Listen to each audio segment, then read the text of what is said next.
Do you think that every bee species has a home to return to? You are wrong. 90% of bee species on Earth are actually wanderers. They have no queen, no kingdom, and do not live in the noisy wax hives as we often imagine. They are collectively known as solitary bees, and the story gets even more interesting when night falls. While the female bees retreat to their private fortresses, millions of male bees are left out in the vast world. They are true homeless wanderers. No hives, no burrows, no shelter. So where do these wanderers sleep when the cold night dew sets in? They don't just huddle on the ground. Nature has taught them some magical survival secrets. Some choose to sleep suspended in midair like circus acrobats. Others choose to huddle together for warmth. And notably, there are those who know how to enjoy life even more, seeking out nature's five-star hotels, flowers closing their petals for the most comfortable sleep on Earth. Tonight, forget about your bed.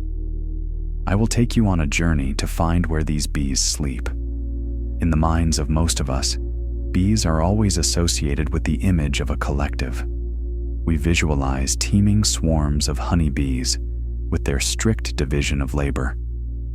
But from a scientific perspective, that is just a rare exception.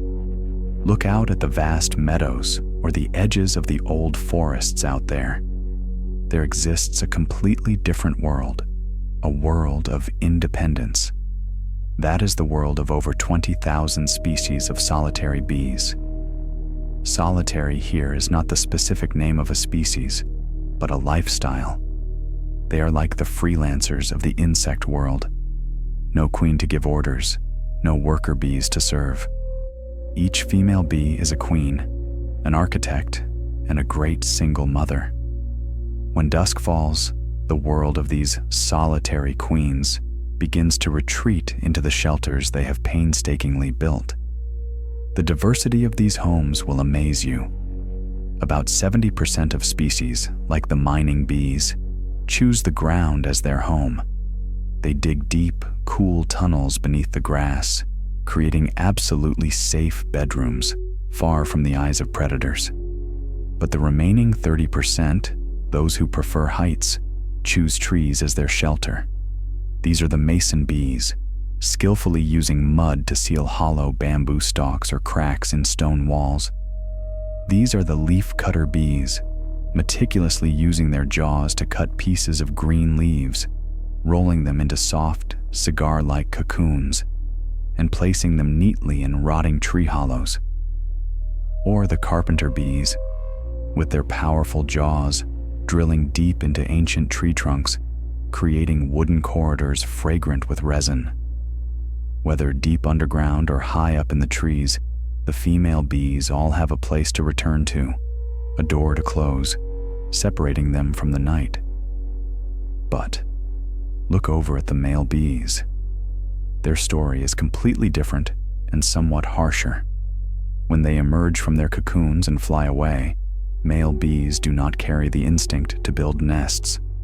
Nature did not program them with the tools to dig burrows, nor teach them how to plaster mud or cut leaves. Their sole mission in their short life cycle is to fly away and find a mate to perpetuate the species. This leads to an ironic biological situation when the sun sets. While the female bees are snug in their sturdy homes, the male bees are left outside. The sky darkens. The temperature drops quickly. Their ectothermic bodies begin to feel the bone-chilling cold. Energy is depleted. They have no key to enter any house. This whole vast world suddenly becomes cold and rife with danger for a tiny, homeless creature. Do you feel a twinge of pity? But don't worry. Nature is never cruel enough to push her children to a dead end. To compensate for not having a home, nature has gifted the male bees with extraordinary adaptive abilities. They become masters of wild sleep, wild sleepers. They know how to turn the whole world into their bed. Some species will use their jaws to bite tight into tree branches to sleep suspended. Others gather in crowds to share warmth. And there are the most sophisticated ones, like the Globe Mallow bee that we will talk about later, who know to seek out flowers for shelter. Tonight, we will not rush. We will experience each of these sleeping tactics, one by one. Let's start the journey to find the sleeping place of the wanderer. We are flying in the twilight. If you were a long-horned bee, one of the most famous wanderers of the solitary bee world, you would not look for flowers, nor look for the warmth of the earth. You look for an anchor point in midair. Look there, a stalk of dry grass reaching high, swaying gently in the afternoon wind, or the edge of a leaf drooping down. That is your bed tonight. A bed without a mattress, without a blanket, only the absolute balance between life and gravity. Land on it. But instead of lying prone like other insects, you perform a strange biological action that has been programmed in your genes for millions of years. You crawl to the end of the branch. You open your strong mandibles wide, and snap. You clamp tight onto the stem. This is not an attack bite. This is a locking mechanism. Imagine your jaw muscles like a clothespin. Once clamped in the right position, it locks. You don't need to expend energy to hold it anymore. It becomes a sturdy biological hook. And this is when the magic of relaxation begins. When your jaws are locked tight onto the branch, you do something that we humans always crave to do after a stressful day. You let go. You completely relax your 6 legs. They no longer have to cling to anything. They dangle down, suspended in midair, completely limp. You withdraw all energy from the muscles in your legs, your wings, your abdomen. You trust absolutely in your jaw clamp. Try to visualize that feeling right now. Your body is hanging suspended, weightless. The night wind blows through. The branch sways to the left. Your body sways to the left. The branch sways to the right. Your body drifts to the right. You do not resist the wind. You become part of the wind. You do not need to strain yourself to keep balance. The branch is balancing for you already. Why do bees choose this strange way of sleeping? Science calls this the camouflage tactic. When you hang motionless, with your legs curled up and your antennae drooping down, you don't look like a juicy bee to a predator. You look like a sharp thorn, a piece of dry bark, or a withered leaf. You turn invisible right before the enemy's eyes through absolute stillness. Your body temperature has now balanced with the air temperature. Night dew begins to settle on your back into tiny pearls, but you don't mind. The hard chitin shell will protect you. You are in a state of suspension between sky and earth, not touching the ground to avoid the cold, not flying high to avoid wasting energy, just simply hanging there. Feel this letting go spread to your body, the person lying down listening to this story. Imagine your spine is that sturdy branch, and your arms and legs are the legs of the bee hanging limp. You don't need to tense your hands to clutch the pillow. Relax your fingers. You don't need to tense your legs to hold the blanket.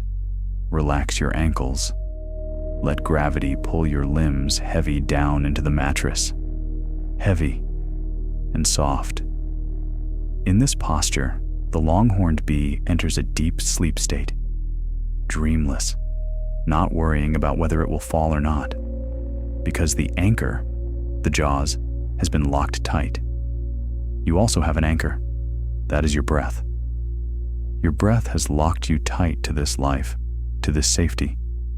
Therefore, you can relax the entire rest of your mind. Just keep swaying. Swaying to the rhythm of your breath, like the bee sleeping suspended in the night wind. Solitude is not always the best choice, especially when night temperatures drop to dangerous levels. If you are a wandering male bee and feel the bone-chilling cold invading your muscles, survival instinct will tell you another tactic. Don't sleep alone tonight. Go find your own kind. Science calls this phenomenon sleeping aggregations. This is a strange social behavior of species that are inherently solitary.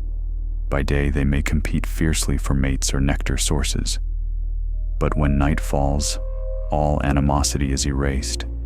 They become companions, sharing the same plight, relying on each other to overcome the darkness. Imagine you are flying, following a faint trail of pheromone scent in the wind. That is the marking signal of those who went before. You lower your altitude to a low shrub by the roadside. And there it is. On a dry branch, you see a truly peaceful scene. 5, 10, or even 20 other bees are lying close together. They don't build nests. They simply perch close to each other in a long line or clustered into a small, fuzzy ball. Land down there. Find a small, empty spot next to a brother. The moment your body lightly touches the body of the bee next to you, a physical miracle happens. Thermal resonance. Your tiny body no longer has to fight the cold wind alone.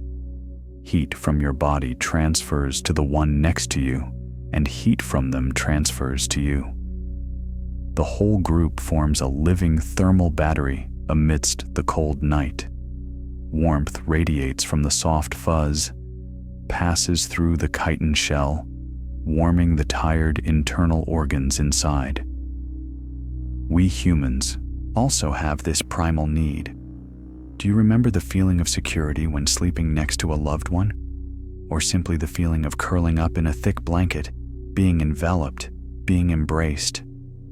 That is the brain's safety signal. I am not alone. Someone is here. I can close my eyes with peace of mind. In this sleeping crowd, there is also another unwritten rule: safety in numbers. When you sleep alone, you must always keep a part of your senses on for alertness. But when sleeping together, the risk is divided. The probability of being attacked by predators decreases many times over. Dozens of pairs of antennae sensing vibrations are better than one. It is this collective safety that allows the nervous system of each individual to power down deeper. You don't need to strain yourself to keep watch anymore. The community is keeping watch for you. Observe the sleeping posture of the group.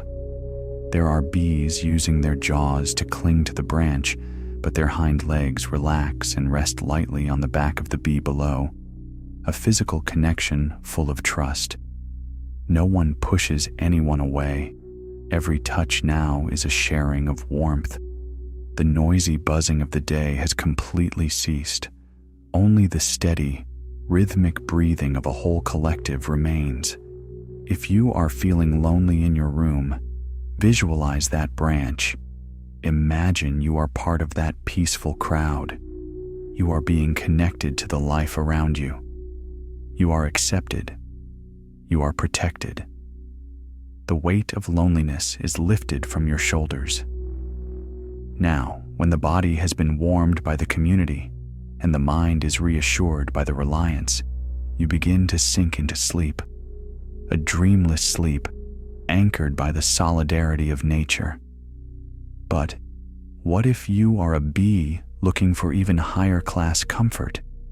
If you want a private, luxurious, and fragrant floral space instead of sleeping crowded on a dry branch, then prepare your wings, because in the next part, we will leave this crowd to come to the 5-star sleeping experience of the main character in tonight's story, the Globe Mallow bee and the bed inside the flower.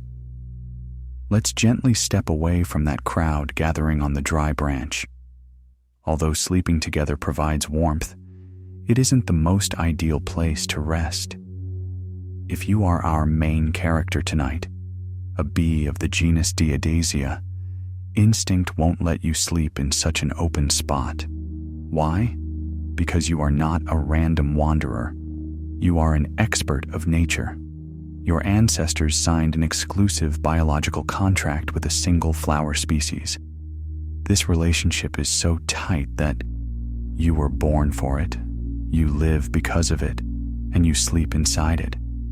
Science calls this faithful relationship oligolectic. Your partner is the Globe Mallow flower. While other bees must sleep out in the wind and dew, this flower has reserved a private room for you each night. Now, activate your visual system. A bee's compound eyes function like an ultrasensitive spectral scanner. While human eyes see a messy meadow, your eyes filter out all the signal noise. You see the world as patches of ultraviolet UV color. Under the faint UV light of dusk, the Globe Mallow flower isn't just a spot of orange. It glows. The pigments on the petals create a high-contrast landing strip leading straight to the center of the flower. At the same time, activate your antennae, your super-sensitive olfactory organs. The flower is releasing volatile organic compounds. It's the signature scent of Globe Mallow nectar. To your nervous system, this scent is stronger than any other signal. It stimulates your motor neurons, urging you to fly toward it. Why this flower? Not just for food, but for architectural physics. The Globe Mallow has a cup-shaped structure. As the sun dips low, this concave structure acts like a parabolic mirror, capturing and focusing the remaining heat. The thermal sensors on your body signal that the air inside the calyx is warmer than the outside environment. It is an ideal microclimate. Fly there. You are not an uninvited guest. You are the flower's missing piece. Your body, with the thick fuzz characteristic of the Diadasia species, is perfectly designed to nestle among the stamens. When you crawl inside to sleep, you'll get covered in pollen. And tomorrow morning, when you fly to another flower, you will complete your mission of pollination. This is a fair biological contract. The flower provides a warm place to sleep, and you pay for it with your service the next morning. Land on the edge of the petal. Feel the elasticity of the plant cells beneath your feet. You no longer need to bite into a branch or hang suspended. Here, you have a soft, sturdy, and fragrant surface. You are entering a bedroom designed specifically for your genome. Crawl inside. Go deep into the center of the heat source. Prepare for a good night's sleep in the embrace of your most loyal biological partner. Now, the target is right before your eyes. The orange Globe Mallow flower awaits you. Prepare for the landing sequence. This isn't a hard impact. It is a gentle connection between two biological bodies. Slow your wings, vibration frequency dropping, and touchdown. The first moment your 6 legs make contact with the petal surface. Focus on this tactile sensation. Globe Mallow, sphaeralcea. Petals aren't slippery like wax, nor rough like leaves. Under a microscope, the petal surface is made up of thousands of tiny conical epidermal cells, creating a velvet texture. When the tiny claws on your feet touch it, you feel a gentle friction, holding you in place without the need to grip too tightly. It is soft. It is elastic. It supports your body weight perfectly. You fold your wings, tucking them neatly along your back. Your thoracic flight muscles relax completely. The noise of movement vanishes. Now, you begin to crawl slowly into the heart of the flower. Feel the sudden shift in temperature. This is the physics of comfort. Outside the petal's edge, the wind blows, carrying the chill of the night. But the moment you cross the threshold deep into the calyx, a wave of warmth envelops you. The flower's cup-shaped structure has trapped the last of the radiant heat. You are stepping into a stagnant air pocket. No drafts. This temperature difference stimulates the thermal receptors on your antennae and skin, sending an immediate safety signal to your brain. This is shelter. And then, the sense of smell speaks up. The deeper you go into the center, the more concentrated the aromatic compounds become. It is the smell of protein-rich pollen and high molecular weight sugar nectar. To the bee's nervous system, this scent acts as a sedative. It signals fullness. It signals that you don't need to fly anywhere else. Everything you need for life is right here, within this radius of a few millimeters. You reach the bottom of the flower. Your body begins to brush against the ripe yellow anthers. Thousands of tiny, fluffy pollen grains cling to the fuzz on your thorax and abdomen. You don't intend to collect them. Because you are a male bee, you don't need to carry pollen back to the hive. But your coat is designed to passively catch pollen dust. This feeling is like rolling in a duvet made of smooth gold dust. It tickles a bit, but is incredibly pleasant. This layer of pollen inadvertently creates an extra thin layer of insulation for your body. Find the most comfortable position. You use your front and middle legs to hug the staminal column in the center. It is as sturdy as a pillar in a round house. You cling to it, not with strength, but with reliance. Your body sinks down. Your abdomen touches the soft flower base. Your back faces the darkening sky.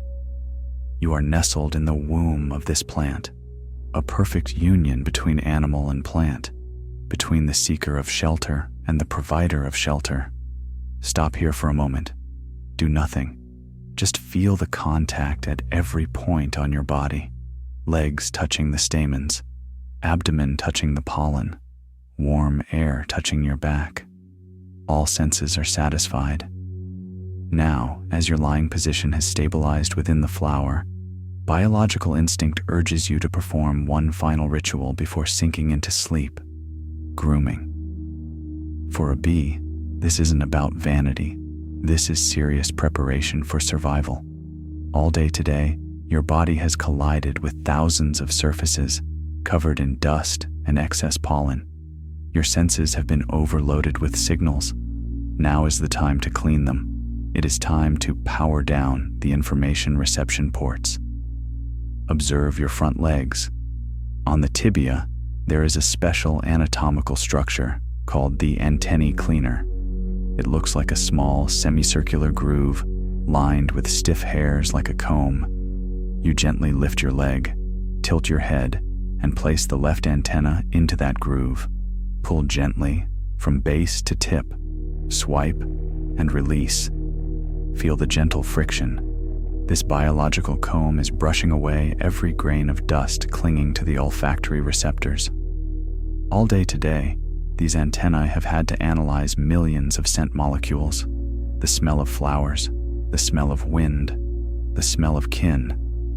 They have been overworked. With this stroking motion, you are wiping away that chemical noise. You are returning your sense of smell to a neutral state. No more search signals, no more warning signals. Now for the right antenna. Repeat that process. Pull, swipe, and release. Slowly, meticulously. Each swipe is a moment you brush away the busyness of the outside world. Next, bring your legs up to your compound eyes. These large eyes occupy most of your head's surface area, with thousands of tiny lenses. You use your two front legs to gently rub the surface of your eyes, like a human rubbing their eyes when sleepy. This action helps remove pollen grains that might obscure vision. But more importantly, in the darkness of the flower's heart, it is a signal to the brain that vision is no longer needed. The shutter is closing. The visual world is fading. After the grooming ritual is complete, you retract your legs, tucking them neatly under your body. Your body is now clean and still. Pay attention to a profound change happening inside you right now. You are an ectothermic creature. As the sun has completely disappeared, the ambient temperature drops, and your body temperature drops with it. Do you feel your muscles solidifying a bit? The flexibility and agility of the day are vanishing. Instead, there is a feeling of heaviness and stiffness. This is the prelude to the state of torpor. Don't worry. This stiffness is good. It helps your body cling tight to the stamen without expending energy. Passive gripping. Your leg joints automatically lock in a fixed position. You become a small statue attached to the flower. Your heart rate slows down. Metabolic rate drops to a minimum. You no longer spend energy to keep warm or move. You are letting the flower's temperature determine yours. This biological surrender brings a deep sense of relaxation. You don't need to strain against the cold. You accept it. You merge with it.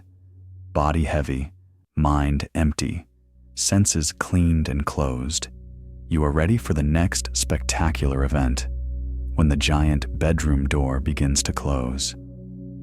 You are settled at the bottom of the flower, body cleaned, senses soothed. Now look up with your compound eyes at the sky one last time. Above the rim of the flower, the sky has turned from azure to deep indigo. The first stars begin to appear, and then the environment around you begins to move. A magnificent botanical phenomenon is taking place. Nyctinasty, sleep movement. This is not wilting. This is an active movement mechanism. At the base of each Globe Mallow petal, plant cells are acting like tiny hydraulic pumps. As the outside air temperature drops, the plant begins to change its turgor pressure. Water is pumped towards the outer side of the petal, causing the cells there to swell and lengthen, while the inner side remains the same. This pressure difference creates a pushing force, bending the petals inward, towards where you are lying. Watch the giant orange walls around you. They are slowly rising up, slowly, majestically, like the doors of a palace closing to protect the king inside. The vast sky above your head is shrinking, from a wide open bowl to a tube, then to a narrow slit. Light extinguishes with every millimeter of the petal's movement. Listen to the change in sound. When the petals were open, you still heard the wind whistling outside, the nocturnal insects beginning to chirp. But as the petals close above your head, interlocking into a tight dome, pop. The sound is cut off. The noisy world outside is left behind the door. The space inside becomes absolutely silent. This feeling is like you just crawled into a thick, warm canvas tent amidst a cold wind. The wind cannot get in here anymore. The wet night dew cannot touch your dry fuzz. Darkness envelops you, but it is a pleasant darkness. Moonlight outside shines through the thin layer of petals, filtering out the harsh rays, leaving only a soft amber glow inside the room. You are absolutely safe. No predator, neither spider nor owl, can see you right now. You have become invisible to the universe. The Globe Mallow flower has fulfilled its promise to become a biological fortress sheltering your sleep. Take a deep breath. In this enclosed space, the scent of nectar and pollen becomes richer than ever. It wraps around you, lulling you into the deepest state of relaxation. You no longer need to worry about keeping warm. This petal blanket is holding the heat for you. The door has closed. The world sleeps peacefully, and so do you. You are in the belly of the flower. Feel the change in the air. Outside, the air is constantly moving, creating friction and taking away heat.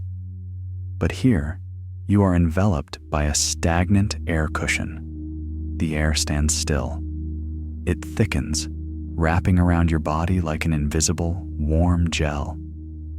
Science calls this the micro-greenhouse effect. The heat the flower accumulated from the day's sunlight is radiating slowly from the petal walls. At the same time, the heat radiating from your tiny body is not swept away by the wind. It is trapped, reflected back to you. You and the flower are warming each other. The cold of the night has been completely stopped outside that thick plant shell. Now, listen to the stillness. In this enclosed space, sound becomes different. The white noise of the outside world has vanished. Replacing it is a profound silence. If you listen very carefully, you hear only one sound, the sound of life operating. Focus on your breath.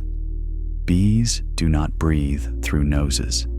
You breathe through a system of spiracles running along the sides of your abdomen. As you relax, these spiracles open and close in a slow rhythm, bringing oxygen in to nourish tissues and pushing carbon dioxide out.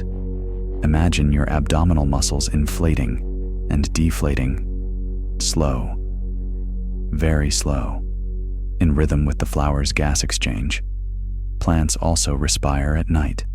In this tiny room, the biological rhythm of the animal, you, and the plant, the flower, are blending into one, a symphony of silent existence. Check your posture one last time. You are curling up, head tucked into chest, tail curled up. This is the fetal position, the most primal sleeping posture of every creature, from a human in the womb to a bee in the heart of a flower. This posture helps you conserve maximum heat and protect your soft abdomen. It brings a sense of psychological safety. You are hugging yourself. Your 6 legs no longer grip tight, but just hook loosely onto the stamen hairs, a fragile but steady fulcrum. You feel yourself floating in the scent of nectar. The scent now isn't just a smell. It seems to have weight. It presses lightly on your eyelids, making them stick together. You are in an amber cocoon. The world out there is a distant concept. Space and time seem to have frozen in this ovule sac. Only warmth remains. Only the rhythm of breathing remains. And absolute peace. Your body begins to sink deeper into the state of torpor. All thinking activity shuts down. You melt into the flower. Now you have drifted far from the shores of wakefulness. Your body has completely sunk into the state of torpor. This is not just rest. This is a profound physiological transformation. The heart rate of the hemolymph flow in your body has slowed to a minimum. That flow is now thick and calm, like honey flowing in winter. Every muscle has liquefied. Every tension has dissolved into the warm air of the flower. You no longer feel the weight of your body. You are just a tiny point of consciousness floating in amber space. And in this absolute silence, another miracle begins to happen inside your tiny brain ganglia. You begin to dream. A bee's dream is not like a human's. You don't dream of vague things or invisible fears. Science calls your dream the process of memory consolidation. In this darkness, your brain is rewinding the tape of today. The neurons that fired when you flew in the morning are now firing again in that exact sequence, but at a smoother speed. Look, in your mind appears the map of the flower field, invisible trails in the air, the position of the sun, the vibrant colors of the Globe Mallows under ultraviolet light. All are being rearranged, stored in the drawers of long-term memory. You sleep to remember. You sleep to become wiser tomorrow. Let those images drift by gently like clouds. No need to analyze. No need to judge. Just simply watch them drift away. The scent of nectar in memory blends with the actual scent enveloping you. Reality and dream merge into one. You are sinking into a warm orange sea. Your brainwaves are slowing down, harmonizing with the vibration of the earth. There is no longer a boundary between you and the flower. You are the flower. The flower is you. Both are one entity sleeping soundly under the starry sky. This feeling of safety is absolute. Nothing can touch you. Nothing can bother you. You are protected by the universe in this cocoon. Deeper, sinking down into the core of peace. where there is no time, where there is only the eternal existence of sleep. Sleep. Go. Tonight will pass gently inside this petal fortress. You don't need to watch the time to wake up. The Globe Mallow flower is your most precise biological clock. It will keep its promise. It will not open this door when the night is still cold. It will hold you tight all through the long night. Only when the first rays of tomorrow's sun touch the outer walls of the petals, only when the air temperature rises to the ideal level for muscle movement, then, and only then, will the petals slowly open. It will wake you with gentle light and the warmth of the sun. And when you wake up tomorrow morning, you will find yourself sparkling. Your whole body will be covered in a layer of golden pollen. You will fly up, carrying the seeds of life to other flowers. You are the messenger of reproduction. Your sleep tonight is the preparation for the life of the whole field tomorrow. But that is tomorrow's story. The universe has arranged everything for the future. You don't need to worry about it anymore. Your only, most sacred duty right now is to sleep. Let trust fill your mind. Trust in the flower protecting you. Trust in the night nurturing you.